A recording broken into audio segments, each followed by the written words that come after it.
Welcome करता हूँ आप सभी को, जितने भी मेरे सेकेंड ईयर के डियर स्टूडेंट हैं, स्वागत है। देखिए, आज का वीडियो होने वाला है आप सभी के लिए GNM second year mental health nursing definition चौथा का। तो चलिए आज की इस वीडियो में हम लोग शुरू करते हैं। बहुत ही शानदार है, आप लोग देखिएगा। यह आखिरी वीडियो है मेंटल हेल्थ नर्सिंग का डिफिनीसन का, और यह सारा के सारा जो आप देख रहे हैं सब नर्सिंगज्ञान.com पर आपको देखिए नर्सिंगज्ञान.com पर जाना है वेबसाइट में। उसके बाद जब होम पेज ओपन होगा तो साइड में ऊपर जो है इस 3 तरीके से डॉट होगा, ठीक है। इस पर क्लिक करना है, क्लिक कीजिएगा तो आपके सामने first year, second year, third year आ जाएगा, ठीक है। आप सेकेंड ईयर का है तो सेकेंड ईयर के सामने देखिएगा तो ऐसे तीर के चिन्ह रहेगा, तो इस पर क्लिक कीजिएगा। अब सेकेंड ईयर में जितने भी सब्जेक्ट है सभी सब्जेक्ट, चारों सब्जेक्ट ओपन हो जाएगा। अब इसी प्रकार से जो भी सब्जेक्ट का आपको जो भी चीज़ पढ़ना है, चाहे वो सब्जेक्टिव पढ़ना हो, ऑब्जेक्टिव पढ़ना हो, क्वेश्चन बैंक डिफिनीशन पढ़ना हो, तो ऐसे ही तीर वाले के सामने सामने आप क्लिक कीजिएगा तो वो चीज़ें पढ़ पाएंगे, ठीक है। चलिए, और हम वीडियो भी स्पेशल बता दिए हैं कि कैसे कहाँ से डाउनलोड क्या मिलेगा, आपको देख लीजिएगा। सबसे पहला आता है यहाँ पे हाफवे होम क्या होता है। देखिए, हाफवे होम कहने का मतलब होता है कि हाफवे होम्स को स्वास्थ्य लाभ घर या सुधार घर भी कहते हैं। यह घर अस्पताल व घर के मध्य की कड़ी होती है जहां उन व्यक्तियों को रखा जाता है जो ठीक होकर पुनः समुदाय में रहने के इच्छुक होते हैं। देखिए, जैसे हाफवे होम कहने का मतलब है कि कोई व्यक्ति पहले मानसिक रोग से पीड़ित है, ठीक है, मानसिक रोग से पीड़ित था, लेकिन उसे ट्रीटमेंट चला, देखभाल चला, और धीरे धीरे वह अपने जीवन में आ रहा है, धीरे धीरे वह अपने जीवन में नॉर्मल लाइफ में वह आ रहा है। तो इसके लिए जो है एक अस्पताल में कितना दिन लोग रखेगा, तो इसके लिए एक ऐसा घर होता है, एक ऐसा भवन होता है जहाँ पे व्यक्ति को घर से दूर और अस्पताल से दूर, यानी इन दोनों के बीच में एक हाफवे होम होता है जहाँ पे व्यक्ति को उसके पुनः ठीक होकर, कंप्लीट ठीक होकर, उसके नॉर्मल सामान्य जीवन में जीने के लिए इच्छुक जो व्यक्ति होता है उसको हाफवे होम में रखा जाता है। यहाँ पे व्यक्ति को कैसे नॉर्मल लाइफ में जीवन व्यतीत करना है, कैसे आर्थिक मजबूती करना है, कमाने के लिए क्या करना है, ठीक है, एक दूसरे से कैसे संबंध जो है समाज में बनाना है, जो उसके पहले गड़बड़ा चुका था सभी चीज़ें मानसिक समस्या के कारण, वह धीरे धीरे ठीक होने के लिए इस हॉस्पिटल से दूर और अस्पताल से दूर एक हाफवे होम होता है, वहाँ पे सुधार करने के लिए, ठीक करने के लिए व्यक्तियों को रखा जाता है और पुनः अपने जीवन में लौटने के लिए जो है उत्सुक होते हैं, ऐसे व्यक्तियों को हाफवे होम में रखा जाता है, ठीक है। इसीलिए इसे अस्पताल और घर के बीच जो है एक कड़ी के रूप में देखा जाता है। समझ गए चीज़ों को, हाफवे होम यही होता है, ठीक है। अब आता है यहाँ पे फोस्टर होम। फोस्टर होम कहने का मतलब है कि यह एक केंद्र होता है, जैसे आप लोग गांव में देखते होइएगा सामुदायिक भवन वगैरह होता है, ठीक है, होता है ना, तो उसी प्रकार से फोस्टर होम होता है। फोस्टर होम किसी समाज सेवी एजेंसी संस्था के द्वारा अनुदान के माध्यम से चलाया जाता है, ठीक है। इसमें मानसिक रोग से ठीक हो रहे रोगी को केंद्र पर रखकर किसी परिवार द्वारा पारिवारिक वातावरण, ठीक है, पोषण, भावनात्मक सहारा प्रदान किया जाता है। इस कार्य हेतु परिवार को आर्थिक भुगतान किया जाता है। देखिए, होता क्या है, फोस्टर होम भी हाफवे होम के तरह ही है। हाफवे भी अस्पताल से दूर और घर से दूर एक ऐसा केंद्र होता है जहाँ पे जो मरीज अपने समान जीवन में आने वाले होते हैं, अपने पहले के जीवन से ठीक होकर, उसको वहाँ पे रख कर उसे ट्रेनिंग प्रशिक्षित वगैरह करके उसे पुनः जीवन में वापस लाया जाता है। फोस्टर होम में क्या होता है कि फोस्टर होम जो होता है यह किसी समाज सेवी संगठन, एजेंसी के द्वारा से चलाया जाता है, ठीक है। बहुत सारे संगठन हैं, बहुत सारे समाज सेवी संस्था है जिसके द्वारा ये सब काम किए जाते हैं, उनके द्वारा ये चलाया जाता है। और जो मानसिक रोगी ठीक हो रहे होते हैं उनको ऐसे केंद्र पर रखकर, ठीक है, परिवार के द्वारा एक पारिवारिक वातावरण में पोषण, भावनात्मक सहारा प्रदान किया जाता है, ताकि जब व्यक्ति अपने घर में जाए तो उसे बिल्कुल एक ऐसा वातावरण मिले, उसे लगे कि हम पहले भी इसी परिवार में थे और आज भी इसी परिवार में हैं। क्योंकि जो मानसिक रोगी होते हैं वो बहुत सारे चीज़ों को एक्सेप्ट नहीं कर पाते हैं, ठीक है, बहुत सारे जो चीज़ें होता है, चाहे वो खुद का अपना क्यों ना हो, उसको भी वह एक्सेप्ट नहीं कर पाएगा। लेकिन फोस्टर होम में इसी चीज़ को ट्रेनिंग किया जाता है कि उसका पारिवारिक वातावरण, पोषण, भावनात्मक सहारा प्रदान करके इस कार्य हेतु परिवार को आर्थिक भुगतान दिया भी जाता है।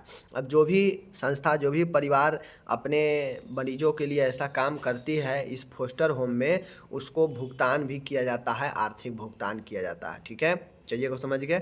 चलिए अब आता है साइकेट्रिक इमरजेंसी। देखिए साइकेट्रिक इमरजेंसी मैंने आपको बता दिया है, लेकिन फिर भी समझ लीजिए। साइकेट्रिक इमरजेंसी कहने का मतलब है, इमरजेंसी के मतलब क्या होता है, आपातकालीन। ठीक है, आपातकाल। तो साइकेट्रिक मतलब होता है मानसिक। ठीक है, मानसिक। ठीक है, तो साइकेट्रिक इमरजेंसी का मतलब होता है मानसिक स्थिति, आपातकाल। ठीक है, मानसिक रोग की एक आपातकाल स्थिति जहाँ पे व्यक्ति को तुरंत उपचार की आवश्यकता होती है। ठीक है, मनोरोग आपातकाल में रोगी के जो इमोशन, भाव होते हैं, जो विचार होते हैं, जो व्यवहार होते हैं, यह परिवर्तन हो जाते हैं। ठीक है, और यह बहुत सारे कारणों से जो है उत्पन्न होता है। और इस कोई भी इमरजेंसी सिचुएशन होता है उसमें व्यक्ति को तुरंत उपचार की आवश्यकता होता है। उसी प्रकार से कोई मानसिक रोग से पीड़ित व्यक्ति है और वह अचानक से जो है उसके ऊपर हमला हुआ, बहुत उग्र हो गया, बहुत ज़्यादा किसी को गाली देने लगा, मारपीट करने लगा, ठीक है, उत्पात मचाने लगा, तो उस कंडीशन में उसे अस्पताल में भर्ती करना पड़ता है। और यही जो है आपके आपातकाल मनोरोग स्थिति होता है। बातों को समझ गए। चलिए, जिसमें व्यक्ति के भावना, विचार, व्यवहार में परिवर्तन अचानक से आ जाते हैं और व्यक्ति इन सब चीज़ों से ऊपर उठ जाता है। ठीक है, अब आता है यहाँ पे हिंसक रोगी या ओवर एक्टिव, मतलब हिंसक या वायलेंट पेशेंट क्या होते हैं। ठीक है, अति उत्तेजक रोगी वे होते हैं जो स्वयं और दूसरे को नुकसान पहुंचा सकते हैं। देखिए, वायलेंट या ओवर एक्टिव पेशेंट वो होते हैं जो स्वयं या दूसरे को जो है नुकसान पहुंचा सकते हैं। वैसा रोगी, बातें को समझ रहे हैं, कि ऐसा रोगी जो अपने और दूसरे को नुकसान पहुंचा सकता है, अति उत्तेजक रोगी जो खुद को दूसरे को नुकसान पहुंचा सकता है, हिंसक रोगी कहलाता है। ठीक है, अब आता है सुसाइड। सुसाइड कहने का मतलब होता है कि मनुष्य के द्वारा अकस्मात योजनाबद्ध तरीके से स्वयं को हानि पहुंचाना या अपना जीवन समाप्त करना आत्महत्या कहलाता है। मैंने पहले ये भी बता दिया कि सुसाइड जो होता है वह सुसाइड, आत्महत्या, मतलब आत्म मतलब होता है स्वयं, और हत्या मतलब होता है हत्या, मतलब स्वयं की हत्या करना, स्वयं को ख़त्म करना, यही आत्महत्या होता है। अब यह आत्महत्या होता है यह अचानक यानी अकस्मात योजनाबद्ध तरीके से स्वयं को हानि पहुंचाना या अपना जीवन समाप्त करना, यही आत्महत्या होता है। अब आत्महत्या में ऐसा नहीं होता है कि व्यक्ति का हत्या ही हो जाता है। किसी किसी कंडीशन में देखते होइएगा, कोई जो है सुसाइड का प्रयास करता है तो उस कंडीशन में कोई व्यक्ति अगर बचा लेता है तो बस उसे हानि होकर रह जाता है। ठीक है, तो स्वयं को हानि पहुंचाना, या कभी कभी कंडीशन में नहीं कोई देख पाता है तो डेथ भी हो जाता है आत्महत्या करते समय, तो हत्या भी हो जाएगा, ख़त्म भी कर लेगा, या थोड़ा सा हानि पहुंच के भी रह जाता है, तो ही आपका आत्महत्या होता है। समझ गए। अब आता है एनोरेक्सिया नर्वोसा। एनोरेक्सिया नर्वोसा कहने का मतलब है कि मुख्यतः वमन तथा गंभीर वजन की कमी से होता है। यह वजन के इनकार के कारण निरंतर भूख की कमी होता है। ठीक है, यह जो मुख्यतः होता है यह वमन एवं गंभीर वजन की कमी से होता है। ठीक है, और यह भोजन के इनकार के कारण भूख की कमी होता है। मतलब एनोरेक्सिया नर्वोसा वाला मरीज जो है भोजन को इनकार कर देता है, और भोजन को इनकार जो है निरंतर भूख की कमी होती है। अब जैसे ही निरंतर व्यक्ति में भूख की कमी होगा तो वह भोजन को इनकार कर ही देगा, और जब भोजन को इनकार कर देगा तो ऐसे व्यक्तियों में वमन और गंभीर वजन की कमी जो है होने लगता है। ठीक है, तो यही एनोरेक्सिया नर्वोसा होता है, और यह भी मानसिक रोगी में होता है। मानसिक रोगी जो है वह भोजन को एकदम नकार देता है, बहुत दिनों, दो दिनों तक, तीन दिनों तक मानसिक रोगी भोजन नहीं करता है, ऐसे भी कंडीशन होता है। समझ रहे हैं बात। अब यहाँ पे आता है, देखिए ऊपर में था एनोरेक्सिया नर्वोसा। ठीक है, अब यहाँ पे क्या है ऑप्शन आपके सामने, देखिए बुलिमिया नर्वोसा। ठीक है, नर्वोसा से रिलेटेड जहाँ भी देखिएगा समझ जाइएगा कि यह खान पान से रिलेटेड समस्या है। ठीक है, तो बुलिमिया नर्वोसा में यह एक खान पान की समस्या है, विकार है, जिसमें कम समय में अधिक मात्रा में भोजन और पेय पदार्थ को लेने की पुनरावृत्ति करता है। मतलब यूँ कहा जाए तो बुलिमिया नर्वोसा जिसको होता है उसमें बार बार भोजन करने और पेय पदार्थ लेने की जो है व्यक्ति चेष्टा करता है, और यह एक खान पान का समस्या, खान पान का विकार है। ठीक है, जो व्यक्ति जो है लिमिटेड टाइम में, शॉर्ट टाइम में ही ज़्यादा से ज़्यादा खाना और ज़्यादा से ज़्यादा पीना चाहता है। ठीक है, तो यही बुलिमिया नर्वोसा होता है। देखते हुए कितना व्यक्ति कम समय में ही जो है कि कई बार खा लेता है, कई बार वह पेय पदार्थ ले लेगा, समझ गए। तो यही जो है लार्ज अमाउंट में, ठीक है, कम समय में ज़्यादा से ज़्यादा जो है वह भोजन और पेय पदार्थ जो है लेने का जो है वह क्या करता है, चाहता है, ऐसे समस्या वाला व्यक्ति। बातें को समझ गए। अब यहाँ पे एक आता है एपैथी। एपैथी को हम लोग उदासीनता के नाम से जानते हैं।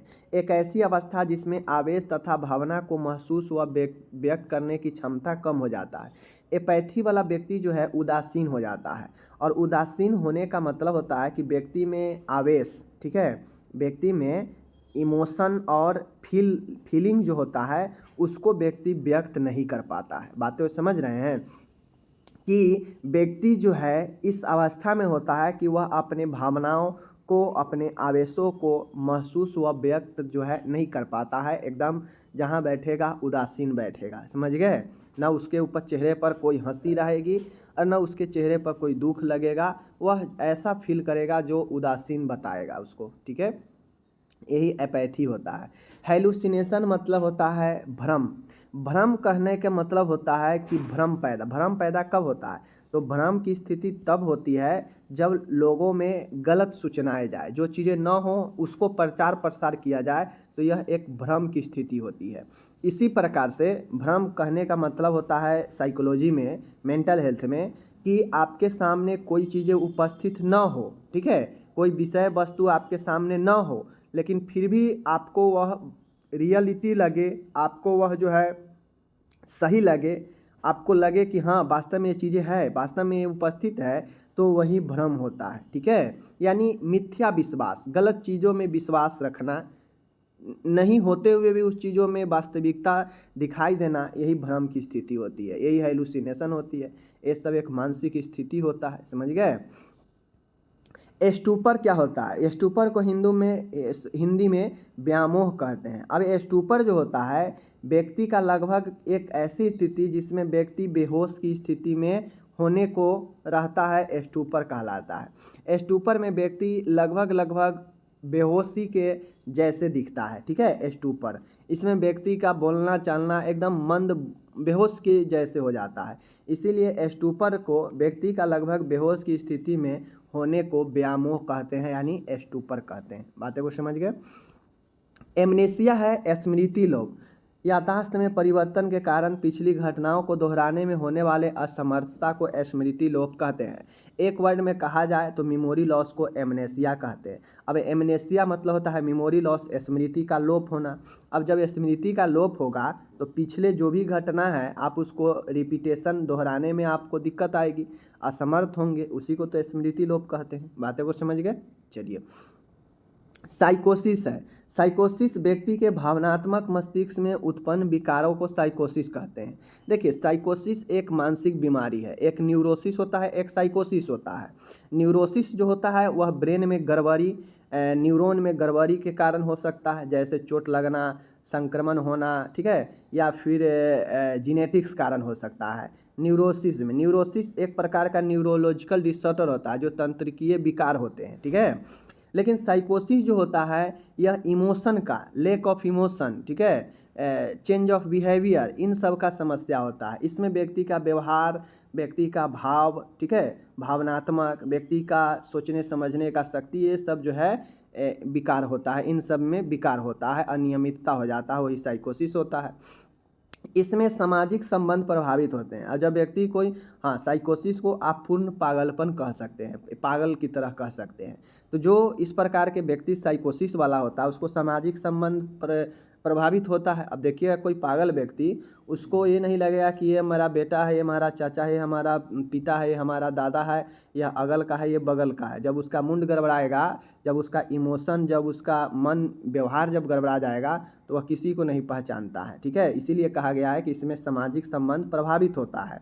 वह विचारों में अनियमितता पाई जाती है। वह साइकोसिस वाले व्यक्ति में मैंने पहले ही बता दिया कि व्यवहार हो, विचार हो, ठीक है, भावनात्मक हो, इन सब में जो है अनियमितता पाई जाती है। ठीक है, तनाव क्या होता है? तनाव भी हम पहले पढ़ा चुके हैं। तनाव एक चिंता उत्पन्न करने वाली अवस्था होती है। जैसे ही व्यक्ति में स्ट्रेस आएगा, व्यक्ति किसी चीज़ की, देखिए तनाव क्या है? तनाव एक थिंक है, एक बहुत ज़्यादा किसी चीज़ के बारे में सोचना, ओवर थिंकिंग जो होता है, वही जो है आपका तनाव उत्पन्न करता है। और तनाव व्यक्ति को चिंता उत्पन्न करता है, और चिंता जो है व्यक्ति के अंदर एंजाइटी जो होता है, चिंता, वही जो है तनाव उत्पन्न व्यक्ति को करता है। ठीक है, जिसकी उत्पत्ति व्यक्ति के जीवन में उसकी सामंजस्य क्षमताओं को ज़्यादा जिम्मेदारी व घटनाओं का कारण बनती है। अब जैसे ही आपके जीवन में आपको चिंता उत्पन्न होने लगे, बहुत ज़्यादा किसी चीज़ के बारे में आप तनाव में आ जाए, तो आपको अन्य स्थितियों से सामंजस्य बनाने में गड़बड़ा जाएगा। आप अपनी जिम्मेदारी का बहुत ज़्यादा अब ये सारा चीज़ क्यों होता है? मान गए आप 2 रुपया कमा रहे हैं, लेकिन आपके घर में 4 रुपया का खर्च है, तो क्या होगा? आप 2 रुपया है लेकिन 4 रुपया देना है, आप अपने जिम्मेदारी को पूरा नहीं कर पा रहे हैं। तो इन सब चीज़ों में तभी होता है जब बहुत ज़्यादा जिम्मेदारी ले लेना, कोई ऐसे घटना, इन सब कारण बनता है कि आपके अंदर चिंता उत्पन्न होने लगता है, और वह स्ट्रेस का कारण बनता है। तनाव एक मानसिक स्थिति है। तनाव जो है एक मेंटल कंडीशन है, जिसमें व्यक्ति किसी बाह्य या आंतरिक खतरा होने का महसूस करता है। जैसे ही व्यक्ति तनाव में आता है, उसे लगता है कि हमारे साथ कोई गड़बड़ होने वाला है। बातें को समझ गए? ये सब एक मानसिक स्थिति है, मानसिक समस्या है। अब आता है यहाँ पे अंतर्दृष्टि। अंतर्दृष्टि कहने का मतलब होता है इन साइट। ठीक है, इन साइट, साइट मतलब होता है दृश्य। ठीक है, और इन मतलब होता है में, मतलब दृष्टि में, और इन मतलब अंदर भी होता है। ठीक है, मतलब अंदर में दृश्य, मतलब खुद के अंदर स्थिति को देखना। व्यक्ति के अपनी मानसिक स्थिति के प्रति जो विचार, जो दृष्टिकोण है, वही अंतर्दृष्टि कहलाता है।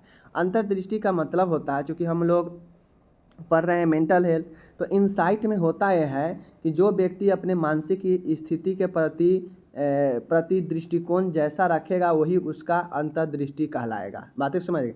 यानी सीधा समझिए कि अपने मानसिक स्थितियों के बारे में ज्ञान होना, समझ होना ही अंतर्दृष्टि कहलाता है। ठीक है, जिसको अपने मानसिक स्थिति के बारे में ज्ञान नहीं है कि उसका मानसिक स्थिति किस लेवल का है, तो उसको लैक ऑफ इंसाइट, मतलब अंतर्दृष्टि में कमी, अंतर्दृष्टि की समस्या होगा। ठीक है, अब आता है मोनोफोबिया।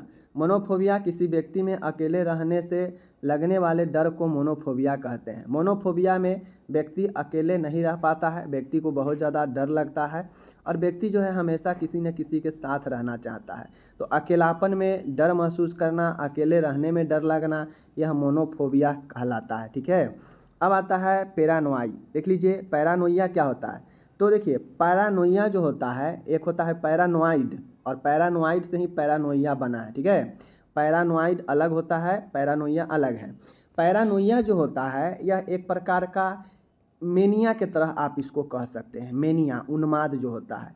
पैरानोइया में व्यक्ति जो है, व्यक्ति के अंदर ऐसा भ्रम होता है कि उसे लगता है कि हम जो है सबसे श्रेष्ठ है। देख लीजिए यहाँ पे, जिसमें व्यक्ति स्वयं को श्रेष्ठ योग्यता से युक्त समझता है। ठीक है, पैरानोइया में भी ऐसे ही होता है। यह भी एक मानसिक अवस्था ही है, जिसमें व्यक्ति को लगता है, भ्रम की स्थिति होती है कुछ नहीं, लेकिन उसे लगता है कि सबसे श्रेष्ठ, सबसे गुणवान हम ही हैं, योग्यतावान हम ही हैं। ठीक है, पैरानोइया में भी कुछ ऐसा ही होता है। ठीक है, मतलब यूँ कहें तो कल्पनाओं में जीना, यही बातें हैं। इसका लक्षण अस्थायी व अचल भ्रांतिपूर्ण, मतलब भ्रम वाला होता है। प्रणाली के साथ चित्त विक्षेपी विकार का धीमा विकास होता है। मीन्स इसमें चित्त विक्षेपी डिल्यूजन प्रकार के होता है, समझ गए। और इसमें व्यक्ति का स्वयं को श्रेष्ठ योग्यतावान समझने का एक अलग से ही स्थिति होता है। यही मानसिक अवस्था पैरानोइया होता है। एकदम इजी भाषा में समझिएगा तो ठीक है, नहीं तो बस दिक्कत है। अब आ गया पैरासोमनिया। पैरासोमनियाज क्या होता है? पैरासोमनियाज भी एक सोने का बीमारी। देखिए, सोने और खाने का बीमारी जो है यह अलग अलग लेवल में है, ठीक है। तो सोने का बीमारी पैरासोमनिया होता है। इसमें व्यक्ति सोते समय अजीबोगरीब हरकत करता है, नींद में चलने लगेगा, नींद में बोलने लगेगा, ठीक है। भयानक दिन में की तरह सपना देखने लगेगा, ठीक है। भयानक व्यवहार कर सकता है, मार दो पीट दो, नहीं देखते सपना में, मार दो पीट दो काट दो, इस तरह से करता है ना आदमी, वो सब पैरासोमनिया का लक्षण होता है। नींद में चलना, नींद में भयानक बोलना, भयानक सपने देखना नींद में, ये सब पैरासोमनिया होता है, ठीक है। और जबकि आपके पार्टनर आपके साथ में अगर सो रहा है या सो रही है तो उसे लगेगा कि ये जग रहा है, ठीक है। इस प्रकार से होता है। अब आता है डिस्टोनिया। डिस्टोनिया जिसे दुस्तानता कहते हैं, यह एक मसल्स, ठीक है, शरीर के जो मांसपेशी है उसका एक समस्या है, जिसमें आपके मांसपेशी में आंकुचन यानी सिकुड़न होता है, ठीक है, और टाइटनेस हो जाता है। तो यही डिस्टोनिया होता है, जिसमें व्यक्ति को डर के साथ में, मतलब यह मानसिक में इसलिए है क्योंकि इसमें भय के साथ जो है आपके मसल्स बॉडी का शिथिल होता है, संकुचित आंकुचन होता है और उसमें टाइटनेस आता है तेज़ी से, ठीक है। तो यही डिस्टोनिया होता है। नियोलॉगिज्म क्या होता है? नियोलॉगिज्म का मतलब होता है कि इस स्थिति में रोगी ऐसे शब्द या वाक्य बोलता है जो अर्थहीन होता है, ठीक है।